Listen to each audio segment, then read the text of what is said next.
At Lowe's, every pro is an MVP to us. It doesn't matter how big or small your business is. If you're a plumber, roofer, electrician, or remodeler, your business earns back when you spend, gets exclusive offers, and paint rewards. It all adds up to help drive your business. Join Lowe's MVP's Pro Rewards and Partnership Program today. Minimum purchase required. Earnings and paint rewards awarded as Lowe's e-gift cards. Exclusions, restrictions, and more terms apply. Valid through 12/31/22. See Lowe's.com/L/Pro Loyalty Terms. Subject to change. U.S. only. The Adventures of Sam Spade, Detective. Brought to you by Wild Root Cream Oil Hair Tonic, the non-alcoholic hair tonic that contains lanolin. Wild Root Cream Oil, again and again, the choice of men who put good grooming first.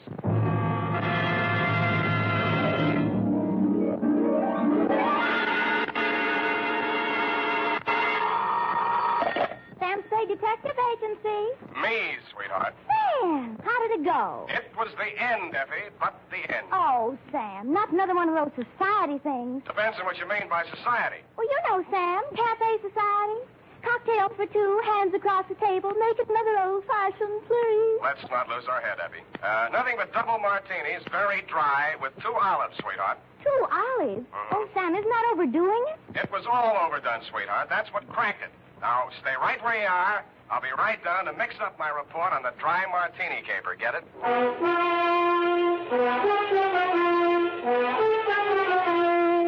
Dashiell Hammett, America's leading detective fiction writer and creator of Sam Spade, the hard-boiled private eye, and William Spier, radio's outstanding producer-director of mystery and crime drama, join their talents to make your hair stand on end with the adventures of Sam Spade. Presented by the makers of Wild Root Cream Oil for the hair. August is always a great vacation month. And for those of you planning to take your vacation soon, let me suggest that when you're packing, be sure you include a bottle and a handy tube of Wild Root Cream Oil Hair Tonic. For no matter where you go, you can always depend on Wild Root Cream Oil to groom your hair neatly and naturally, relieve dryness, and remove loose dandruff. Yes, you can take it with you on your vacation, and you should. Wild Root Cream Oil Hair Tonic. Again and again, the choice of men who put good grooming first. And now, with Howard Duff starring as Spade, Wild Root brings to the air the greatest private detective of them all in The Adventures of Sam Spade.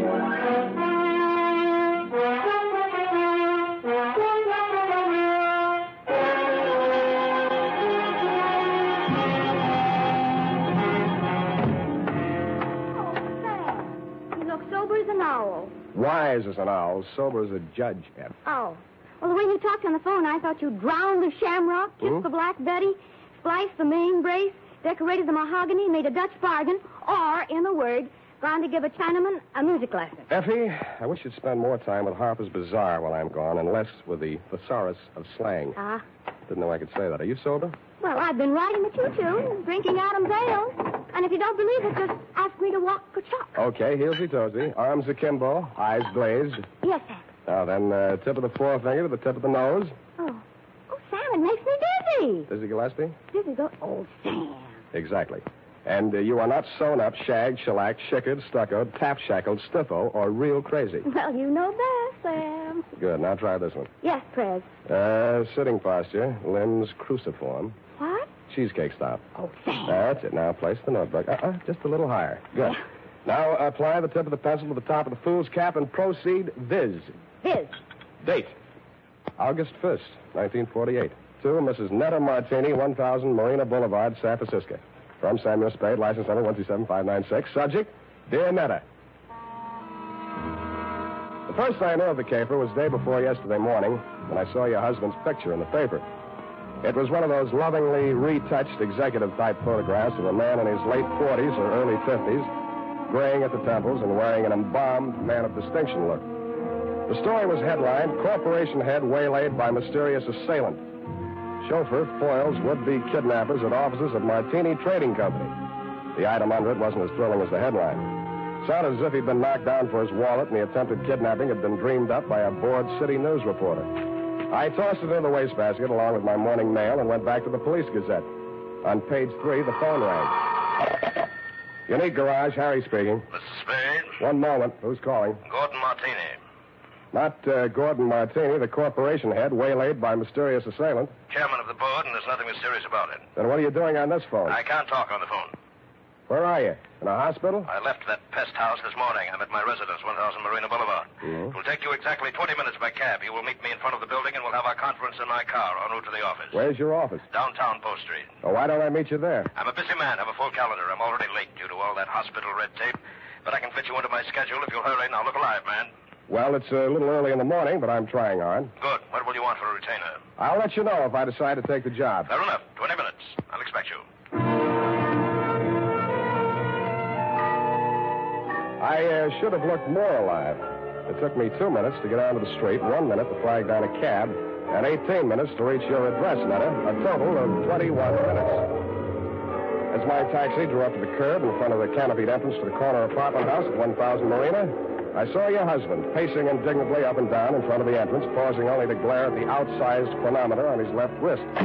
His gray Homburg was perched atop an outsized turban of gauze bandage that decorated his head. You're Spade. You're exactly 1 minute and 22 seconds late.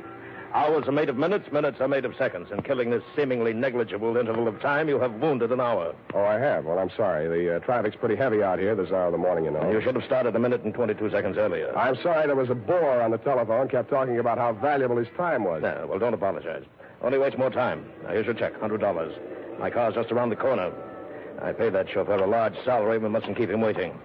In the meantime, you may as well start earning your fee. I've been earning it for the past 22 minutes and 22 seconds. Wait. I suspected as much. Do you drive a car? Yeah, you mean one man drives all that? Yeah, I see him, that rascally chauffeur of mine. Sleep in the back seat. All right, come out of there, you. Hey, what?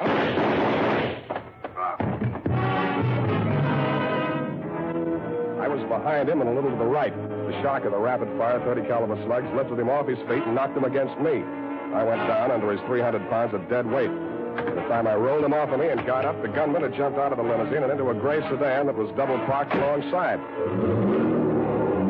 In the welter of traffic on the boulevard, I didn't dare risk throwing a shot after him, but I did get the first 3 numbers of the license plate before it buried itself in the heavy stream of AM commuters. That's when the air changed from exhaust fumes to something out of a Persian garden. I turned and looked for the first time into your Nile green eyes, Netta, and saw you twisting a handkerchief in your pale hands I might have loved beside the Shalimar, but on Marina Boulevard they looked like hysterics dead ahead. Who did it? You saw him. Don't lie to me. Why don't they come with the ambulance? Why are all those people standing around there staring at me? Make them go away. Make them go away. I can't stand it. Stop it, will you? That's better. Now, come on over here. Who are you, his wife? Yes, and it was all my fault. This is the end. I called Ernie out the window and asked him to come upstairs. I wanted him to return some lingerie. They sent the wrong color, peach. Yeah. Who's Ernie? He's our chauffeur. I was looking for the exchange slip when we heard the shots. Is he dead this time? Yeah, don't go to pieces. Poor Gordon, he had so many enemies. He didn't drink well, you know. People dropped us like flies. And they certainly dropped your husband. Are you a policeman? No, but I'll do until the real thing comes along, which is right now. If I were you, lady, I'd go back upstairs and relax. They'll get to you soon enough. Yes, I suppose you're right. Poor Gordon, he looks so natural stretched out on the pavement. Yeah. I keep thinking he'll get up and stagger on into the elevator. He didn't drink at all well. Go on, will you? All right, I'm going. Oh, Ernie, where did you go? Down at the garage. I heard a car driving. Poor Mr. Martini. It's all my fault. No, Ernie, it's mine if I only hadn't mislaid that exchange slip. What? You know, when I called you out the window to come and get that package. Oh, that. What do we got here? Who's the witness? Me. Oh, Spade. Lost another client, huh? Not quite. I hadn't cashed the check yet. Well, they got him anyway. All right, put a space in there. Let him through that stretcher. Step over here out of the crowd, Sam. I want to get this statement. Yeah. All right, turn away, please. Okay, Gary, take it down. Got a pencil? Yeah, and I want it back. Let's have it. This guy is Gordon Martini. Mm-hmm. He headed up a local firm, the Martini Trading Company. Mm-hmm. Last night he was working late at his office. Got boinged. All right. Phoned me this morning. Didn't know why. Thought maybe he wanted a bodyguard. Anyway, he needed one. Mm-hmm. Gunman was crouched in the back seat of the limousine, shoved the carbine out when Martini opened the door. Carbine, huh? Didn't get a good look at him. You can see why, the way it's closed in, no side windows. Foreign car, isn't it? Stop drooling. You can't afford one. You getting all this? What about the getaway? Martini fell on top of me. I saw the getaway car in the back of his head. Yeah. The car was a gray sedan. The back of his head was a standard make, too. Only got the first 3 digits of license plate, 5D9. 5D9. Anything else? Yeah, give me back my pencil. The homicide boys want some help. They know my fee. Mr. Spade. This is Martini. Why aren't you and Ernie upstairs getting your alibis shaped up? Oh, please, I can't face the questions just yet. Would it be legal if I just avoided them till I can collect myself? I don't know about legal, but it might be smart. Where can we talk? What do you suggest? Well, there's a little cocktail lounge up on Lombard where Ernie and I it's just around the corner. Very handy. Let's go.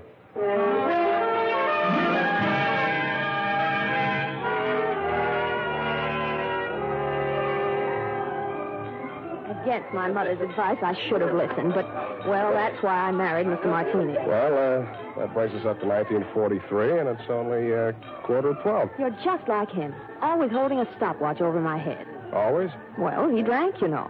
You told me that. But it's much more important than you think. He often fell down and bumped his head. You mean that mysterious assailant that waylaid him last night in his office was a double martini? 2 pitchers full before dinner. 2? Ernie had to carry him up to his office. Well, what did he go up there for? Oh, we had an appointment with the vice president of the firm, Mr. Nesbitt. Something had come up, and he wanted Gordon to sign some papers. I don't know what. It wasn't the first time. I waited outside in the car.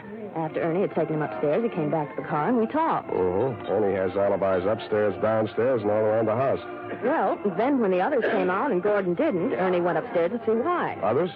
Mr. Nesbitt and who else? Mary Callahan. Secretary? No, she's an attorney. And if you think everything was legal between those two, well, but after all, who am I to call the kettle black? Now, what are you trying to tell me? That you got him drunk so they could make him sign some papers? That he got himself drunk so he couldn't write his name? Or that he just got drunk and fell down? Between you and me, I think she pushed him down a flight of stairs. In his condition, he'd never remember. Why are you putting the finger on the Callahan dame? Well, what would you think? She was the last one out of the building. Why didn't you want to tell all this to the police? Well, I didn't want to talk about his drinking. Things were bad enough already. That would have been the end. Well, that's as good an answer as any. What do you want me to do for you? Prove that she did it and Ernie didn't. I'll let you take care of Ernie. Oh, no. I don't want to alibi him unless I have to. He might get the wrong idea. You mean I've got the wrong idea? He might think it meant I still care for him, and I don't. I can't stand him anymore. The way he chews those toothpicks.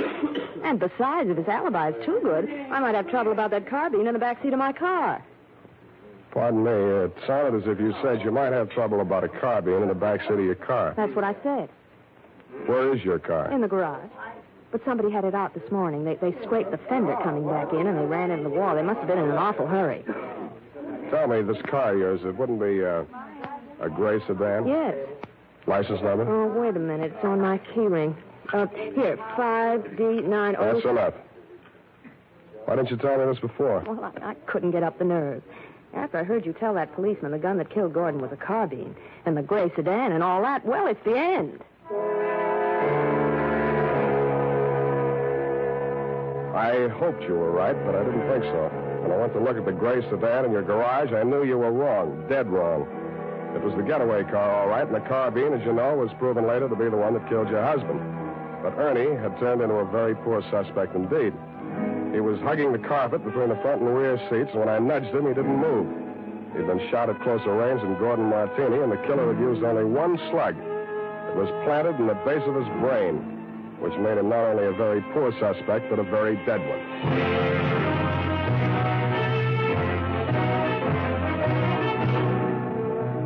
The makers of Wild Root Cream Oil are presenting the weekly Sunday adventure of Dashiell Hammett's famous private detective, Sam Spade.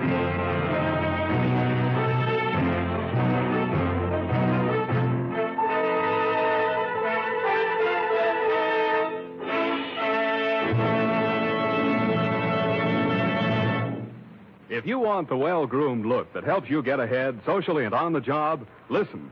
Recently, thousands of people from coast to coast who bought Wild Root Cream Oil for the first time were asked, how does Wild Root Cream Oil compare with the hair tonic you previously used? Better than 4 out of 5 who replied said they preferred Wild Root Cream Oil. And no wonder. Wild Root Cream Oil grooms the hair neatly and naturally, relieves annoying dryness, and removes loose dandruff. What's more, non-alcoholic Wild Root Cream Oil is the only leading hair tonic that contains soothing lanolin. So ask for Wild Root Cream Oil Hair Tonic. Again and again, the choice of men who put good grooming first. By the way, smart girls use Wild Root Cream Oil, too. And mothers say it's grand for training children's hair.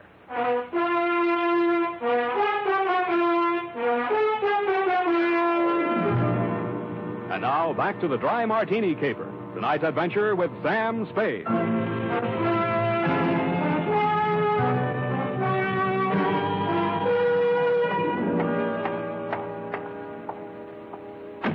Martini Trading Company, good afternoon. I'm sorry, Mr. Nesbitt is in conference. I'll see that he gets your message. Well, what can I do for you? I would like to see Miss Callahan. Miss Callahan is in conference with Mr. Nesbitt. Good. I would like to see them both. But I have orders not to disturb them. You do not have to. I will. Just a minute. You can't go breaking in like that. Yes, and I'll tell you something else. He won't ever get away with it. Why, everyone in this town knows about your underworld connection. Why, you doddering old fool, when I get through with you, if you don't go to the gas chamber for Gordon Martini's murder, you'll wish you had. If I go to the gas chamber, it'll be for killing you, not Gordon. Oh, you said it. Oh, why didn't I have witnesses here? Miss Callahan? Oh. Did you hear that? You weren't talking loud enough. I didn't hear a thing. Well, come on in here, and I'll tell you a thing or two. Close that door. Now, sit down. Thanks. I listen better on my feet. Oh, so you're the detective Netta Martini employed, eh? What's she paying you? That'll depend on how much I have to do for her. Well, I'll tell you how much you'll have to do for her. You'll have to make a case against me, and that's not going to be easy. Why do you think she's out to get you? Why, indeed. For years, this moth-eaten mouthpiece, this parboiled Portia, has been victimizing poor Gordon, taking advantage of his weakness for drink. Oh, Now that she's liquidated him, she appears with 55% of the common stock. Motive enough, eh? Why, you fraudulent old fool. I simply bought up his debts and threw an attachment on those stocks. Unethical, but perfectly legal. Look, Well, you're not even a proper thief. You're nothing but a bumbling old embezzler. Now, listen You had here. to jail because he was going to call in the auditors to look over those books of yours. The dean of double entry, Mr. Spade. Look, will you save this for the courtroom scene? Now, you've convinced me. You're both crooked. I'll see that you both go up for something. That's a promise. Mr. Spade, I gave you credit for better sense. Do you know that this Medusa of the magistrate's court, this harpy of the Hall of Justice, tricked him into changing the beneficiary of his insurance the very night she pushed him down the stairs? And you were all in favor of it when you thought you held a controlling interest in the company. Answer that. You see, Mr. Spade, he can't answer that. Good. I'm glad one of you is temporarily lost for words. Now, I only want to know one thing, and I want a straight answer. And if either one of you starts off on another speech, I'm going to push you into the nearest cloakroom and lock you in together. Why, you wouldn't dare. Try me, sweetheart. Well, what do you want to know about this Amazon ambulance chaser, this Trilby of the traffic court? Watch it. Well, what do you want to know? About Martini's insurance policy. Now, you say he changed the beneficiary. Please answer in 10 words or less. Who was the beneficiary, and who is the beneficiary now? I'll have to answer that question in two parts. The beneficiary was his wife. He changed it to the Martini Trading Company, a corporation of the state of California. Thank you, and goodbye, Mary Callahan.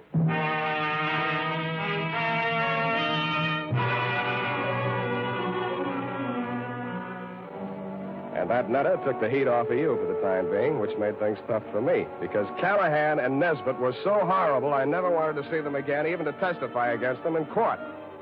I was sure of one thing. None of you had pulled the trigger of that carbine.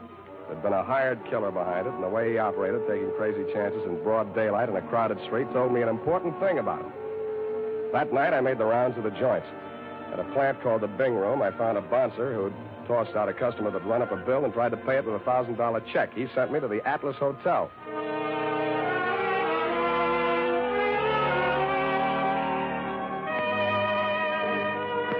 The Atlas Hotel is off of 3rd Street down near the railroad yards. Not even a flea bag. The fleas sickened and died a long time ago. They couldn't take it. And from the look of the guests sprawled out in the mission furniture of the lobby, they wouldn't be able to much longer. A half-dead room clerk came back to the land of the living long enough to mutter a room number and wave me feebly toward a flight of crummy stairs.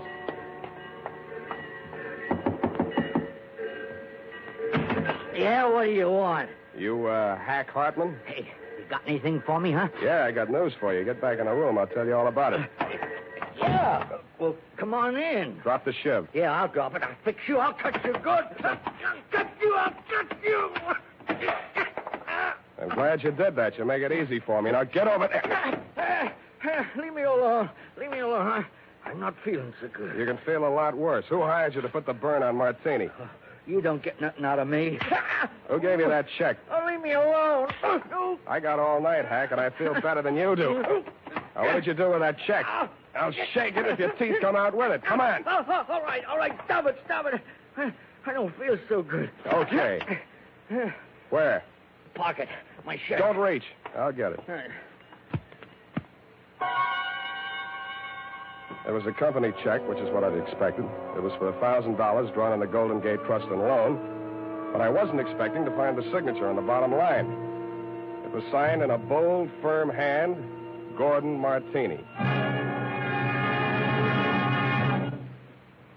Who was the penman on this? He wrote it himself, right in front of me. What was it supposed to be for? He wanted I should knock off his brother. You get mixed up? Well, he's dead, ain't he? That's what I mean. Gordon Martini's dead. The papers got it wrong. That was his brother, his twin brother. And that other guy, that chauffeur, kept hanging around the garage so I couldn't get out. I had to burn him, too. You know what you're saying? Yeah.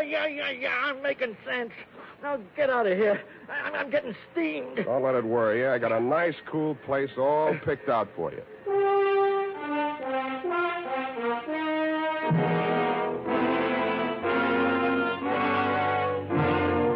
After I turned Hack over to the cops, I did what checking I could on my own at that time of night. As nearly as I could learn, Gordon Martini could never have had a brother, twin or otherwise. He was a first child. His mother died in childbirth, and his father died 1 month later. So I went back to the offices of the Martini Trading Company, glass-keyed my way in, and made a quick frisk of it. There I learned that the signature on the check was indeed Gordon's, but that he had closed out his account at that bank the day he wrote it. I thought about that on the way out to your apartment.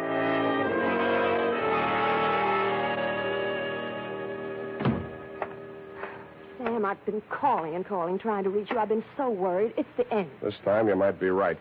Fix me a drink. Well, there's nothing in the house but those prepared martinis Gordon used to drink. Is that all right? No, but fix me one anyway. Never mind the ice. It's not morning yet, but I hate myself already. Why don't you just relax and let me get it for you? I'll relax. You get the martinis. What happened? What'd you think of Mary Callahan? Isn't she the end? She's cute. You're all cute. All of me? How nice. I put ice in anyway. It's nasty without. It's nasty anyway. I hope it doesn't make you fall down the way it did poor Gordon. Thanks. What? Well, what's the matter? Too dry? You open this bottle fresh? Why, yes. What's the matter? Where are they, the rest of the bottles? Oh, yeah. More of the same. Is this all your husband ever drank? Yes, gallons of it. It's a special brand. He even took it with him to bars and people's houses. He'd sit and drink them right out of the bottle like a little child. Then he'd be falling down drunk, of course. And that's how we lost so many friends. They dropped us like... Like flies. Yeah, it was the end. Who you phoning? City morgue. Maxie, Sam Spade. Sammy, what can I do on you? On Martini, Maxie, they got around to the autopsy yet? Yeah, they rushed him through. Got the report handy? Right in front of me. Funny thing, Sam. The doc said they should have saved themselves the trouble. He'd have been dead in a week or two without no help. What from? Brain tumor. Malignant, it says here. Any alcohol in him? None from drinking, Sammy. What about the head wounds? Accidental fall due to periodic fainting spells. Part of his condition. Thanks, Maxie. Well, what is it, Sam? Were the martinis poison? No, sweetheart. The martinis were colored water.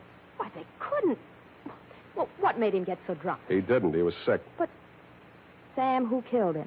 He killed himself. But he couldn't have. He hired a gunman to do it. He planned his own murder. But that... What? Well, why didn't he leave a note or something? He could have ruined us all. Come here, sweetheart. Put your little head on Uncle Sam's shoulder. Why, Sam... That's, just what he wanted you to do. He wanted to ruin you.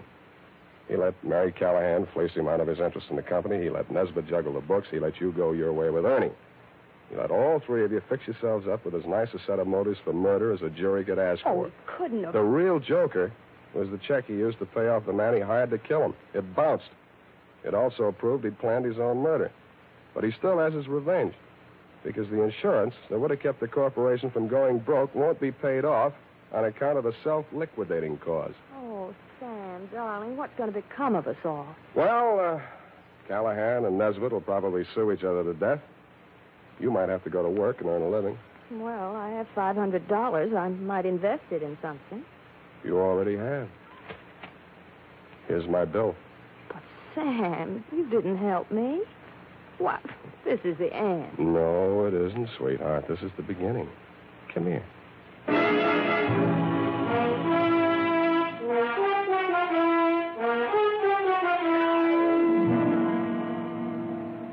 Period.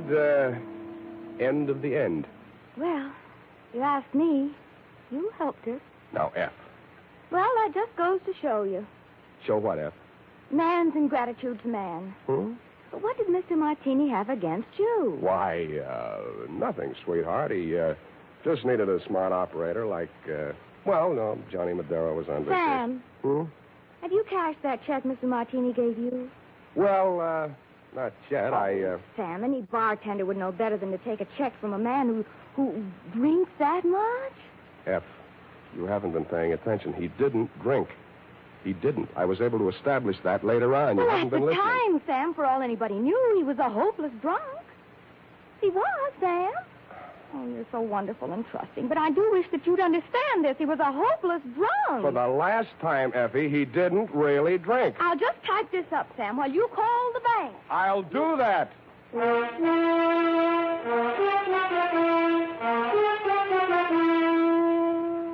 A final reminder, friends. Whether you're going on a long vacation trip or just a weekend to the beach, be sure you've got a bottle and tube of Wild Root Cream Oil tucked away in your suitcase. Do this, and you'll find it's easy and quick to spruce up again after stepping out of the water or off the tennis court. For no matter where or when you use it, Wild Root Cream Oil grooms your hair neatly and naturally, relieves dryness, removes loose dandruff. So at home and away from home, help yourself to handsome hair with Wild Root Cream Oil. And next time you have a chance, ask your barber for a professional application of Wild Root Cream Oil Hair Tonic. Again and again, the choice of men who put good grooming first. Well,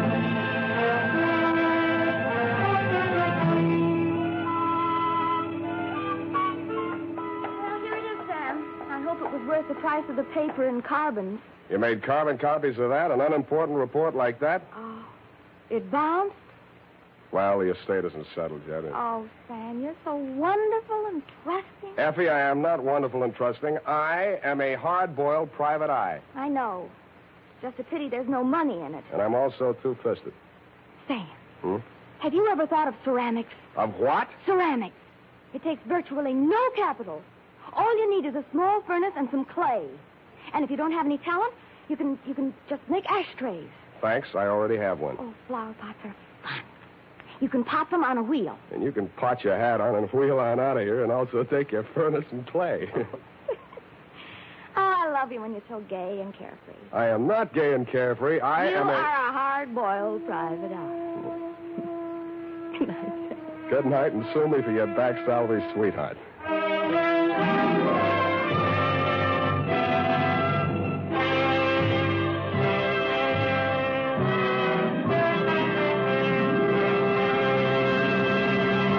The Adventures of Sam Spade, Dashiell Hammett's famous private detective, are produced and directed by William Spier. Sam Spade is played by Howard Duff. Lurene Tuttle is Effie.